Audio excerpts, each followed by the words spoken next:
What we hope to do is to come out sometime in the near future to actually visit facilities as we did on Kauai, and also we will be conducting a second public hearing on the HHSC system in the Kailua Kona area sometime hopefully in mid or late August. So we are working hard to make sure we get out to everybody. But I do want to thank the members of the East Hawaii Board as well as the community who has shown up. It is so important for us as the Health Committee and as members of the legislature to go out and listen to what some of the issues are. I want to start by saying that I know that some folks sometimes feel that the Oahu-centric nature of our state legislature can be confining, and so it's really, really important to the members on this committee to come out here and to hear what the plans are for the region, particularly in light of the budget shortfalls that we know that every region is experiencing. Is PPP or public-private partnerships the answer for the future well-being of our communities? That is one solution we willingly explore.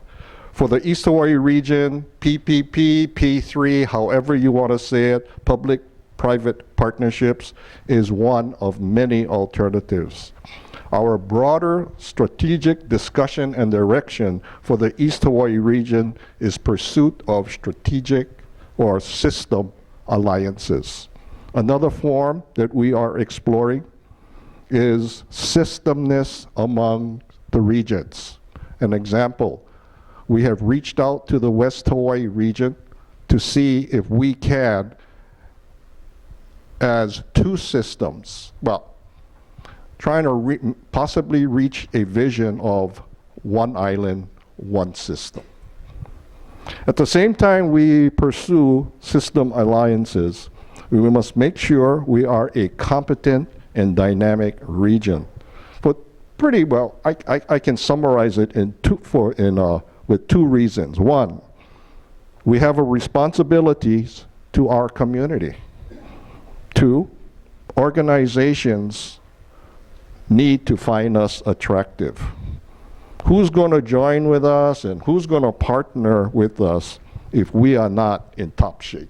So we've already saved about $3 million in the year ending this June by things that are smarter things to do, and getting rid of temporary people, agency people, and rescheduling and maximizing the way we schedule work. Things that in any business you would want to do no matter who you are or whose money it is. So we've already done those kind of things. The other thing you see up there is salary and benefits is our biggest number. That's exactly what you would expect. It's 71% of our revenues and 62% of our total costs.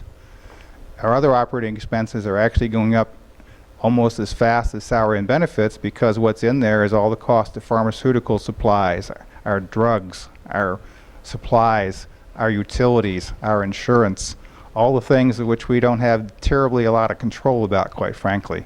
So that's a pretty big number when you've got a lot of people going in and out of your emergency room. Those of you that read the local papers, we downsized the urology clinic from 2 doctors to 1. That's a cost savings. We've significantly reduced the use of outside agency personnel. We use the agency people to flex our schedule, and it works. You've got to be as smart as you can be so you don't have to use them any more than you need them. But they're basically at-will people. You need them, you get them in. You don't need them, you don't bring them in, you save money. So that's one of the things we do. We also did some things that we didn't want to do. We had a custom here of the Hilo has a nursing program, and they hire, they graduate nurses, and we used to hire a lot of them and give them additional training and try to make sure that they were happy and staying in Hilo and try to give them jobs. We can't do as much of that as we used to. So about 16 nurses who we would have hired 2 years ago, we didn't hire this time. So that's one of the downsides, but it's something that you have to make a decision on. What are you going to do? Where can you save money? And that was one of the things we decided.